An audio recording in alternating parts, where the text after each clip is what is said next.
was working in the commercial sex industry. Because I really felt I didn't have any other option. You know, when she puts it that way, I'm not going to judge her. There's no way I'm going to judge her for what she did. Some people enter the con industry to be able to put food on the table for their kids. Who am I to judge those people? I'm never going to judge them. But, you know, it can get addictive and you need to leave as quickly as you can. The moment you gather as much money as you need and, you know, make, you know, moves, peel, get the hell out of there ASAP before it drowns you in it. Hello Redum family, welcome back to the channel. In this video today, we're going to be deviating a little bit from our usual topics. We're going to be delving into the con industry, and the reason why I'm delving into this a little bit, and I will be a little bit, is because it's a very big, you know, problem in our society, and it's growing. It's getting even worse day by day, and a lot of little kids are getting exposed to con, you know, and that can literally damage them for a very long time. And it's very addictive, extremely addictive. Me myself, I've mentioned it previously in my previous videos openly that I've been a victim of, well, I wouldn't say victim because I was still a choice at the end of the day, but you know, I've struggled with my addictions in the past, so I want to put a bit of light to it, bring a bit of light to it. So we've got this video here, and it says, why do people join the con industry? And yeah, let's see what this lady has to say about that. Well, there are a number of things that can lead someone into the commercial sex industry, and really it comes down to the interplay of vulnerability and environmental factors. And so if we can look, for instance, at my life, I grew up in a household where there was abuse. And so I really... A lot of people in this industry, both the ones who do OnlyFans and the ones who do, you know, the typical corno, you know, a lot of their problems stem from their childhood. You know, a lot of them have a lot of childhood traumas that they haven't done the shadow works for, and it's still bothering them and it's killing them slowly. And this industry is almost like a coping mechanism for them, you know, like almost like they're where they're accepted. They don't get judged in that, you know, they feel safe there, they don't feel judged. A lot of women, they fit into this category, you know, they fit into this category of women. But yeah, let's keep going. Really didn't know my worth going into certain situations. And so I really felt like I was just kind of floating around trying to find out who I was. Exactly. See? Then fast forward to me being in college. That's actually where I got introduced to really the world of sexual exploitation. One more thing, I've noticed that a lot of people, and this is quite crazy actually, the fact that this is not highlighted more. A lot of women that enter the con industry, you know, I'm not talking about OnlyFans, because OnlyFans seems to be, you know, more of a choice than anything, but not all the time, obviously. And just like con, like conventional con, not all the time. Also, a lot of people make their own choices to do it.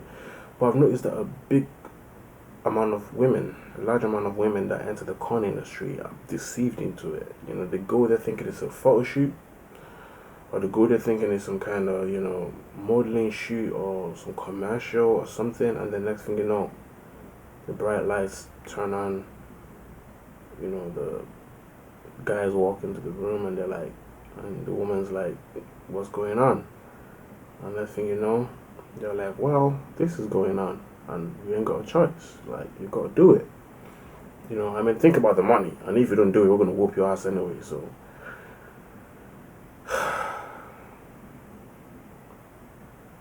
That's why we can't keep supporting this industry. This industry it's not what we think it is. We think it's this innocent, well, not innocent obviously, but we think it's this, you know, liberating, my choice, my decision kind of thing. But there's a lot of things that happen behind closed doors that we have no clue about, you know. But yeah, let's keep going. And because I was about to graduate and I didn't know what was going to happen to my life, right? As I feel like many people. For security. So, I was like, what am I going to do with my life? I don't want to go back home, because if I go back home, I am going to enter back into an abusive environment, and I don't want that. And now I'm seeing an opportunity to not have to move back home and enter back into that abusive environment. And so that seemed like the most viable option for me, was working in the commercial sex industry, because I really felt I didn't have any other option. You know, when she puts it that way, I'm not going to judge her. There's no way I'm going to judge her for what she did. Some people enter the con industry to be able to put food on the table for their kids. Who am I to judge those people? I'm never going to judge them. But, you know, it can get addictive, and you need to leave as quickly as you can. The moment you gather as much money as you need and, you know, make, you know, moves, peel, get the hell out of there ASAP before it drowns you in it. Because it can be very addictive. If we look The at fast money. vulnerabilities and we look at environmental factors, we're looking at the person first.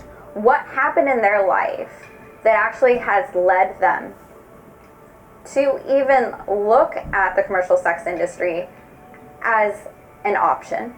And then environmentally, we're thinking, what is their race? Do they actually have any job skills? Do they have any training, right? What's their documentation like? Like, all of these things play a part into them being susceptible and falling into the commercial sex industry. Most definitely. You know, a lot of people think, let me just take this quickly. A lot of people think, you know, every woman or every guy that goes into the industry just loves to have, you know, intercourse, or just promiscuous in general, or bad home training. Or people enter for different reasons. Some people want the fast money and are, you know, deceived by the lavish lifestyle and don't know the consequences. They weren't told about the consequences. Whereas some people literally they join it for fair enough reasons. They want to put food on the table for their kids. They're in some serious debt. They're desperate. Of course, there's always other choices out there, you know, but the way, you know, sex is glorified these days, it makes it so easy for beautiful women to make, though. But anyway, guys, I hope you enjoyed this video. I hope it, you know, highlighted a few, you know, parts of life that we need to, you know, fix, and we need to sort out. The world is messed up. It's getting more messed up. We need to do something about it. Hence this channel. Hence the channel name Red Dome. My head is filled with so much stuff that I'm finally getting rid of. That's what Red Dome is all about. But yeah, I love you guys. Take care. Take care of yourselves. One love.